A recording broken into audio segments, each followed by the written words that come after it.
झारखंड के जिला देवघर की जो घटना सामने आई है कि हिंदू और मुसलमान दो पक्षों में आपसी तनाज़ा फैला है। उस तनाज़े की वजह एक मंदिर का तामीरी काम। किसी भी शख्स को ये अधिकार नहीं है कि वो किसी धार्मिक स्थल के खिलाफ बोले, किसी धार्मिक स्थल के तामीरी काम को रोके। दूसरी बात यह है जो अब तक हालात सामने आए हैं कि नमाजों को रोकना, नमाजियों के लात मारना, ये ऐलान कर देना कि अपने अपने घरों में नमाज पढ़ें, कोई बाहर ना निकले, और नमाजों पर बहुत सारी राजनीति, मस्जिदों पर राजनीति, मदरसों पर राजनीति।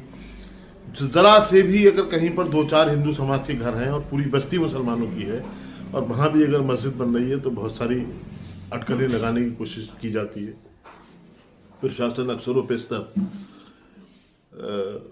जो बहुसंख्यक समाज है उसके साथ में खड़ा हो जाता है और मुसलमान अकेला रह जाता है। तो इसका अगर इस एक्शन का रिएक्शन है तो मैं समझता हूँ गलत है, क्योंकि धर्म के नाम पर लड़ाने की साजिश करने वाले कौन लोग हैं ये बताने की ज़रूरत नहीं है। इसी मुद्दे को लेकर के वो लोग झारखंड में सियासत करेंगे, राजनीति करेंगे कि भाई देखो मुसलमान तुम्हारे मंदिर नहीं बनने दे रहा है। हालांकि ऐसी कोई बात नहीं। मुसलमान कौन होता है किसी के मंदिर रोकने वाला? किसी मुसलमानों की क्या हैसियत है कि मुसलमान किसी का मंदिर रोके? भाई तुम्हारी हैसियत है, तुम मस्जिदों को रोकते हो, नमाजों को रोकते हो, तुम चैन से जीने नहीं दे रहे हो मुसलमानों को। आए दिन तुम्हारे नफरती चिंटू निकल करके मुसलमानों को गालियाँ देते रहते हैं।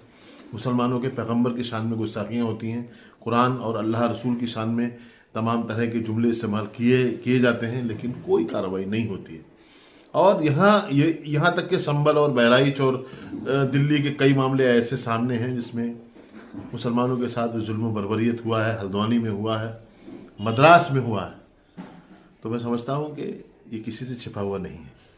झारखंड के मुसलमानों से मैं इस चैनलों के माध्यम से, मीडिया के माध्यम से अपील करना चाहता हूँ कि आप संयम रखें, सब्र रखें और किसी भी इबादतगाह पर ऐसे जुमले इस्तेमाल ना करें जो आपत्तिजनक हो।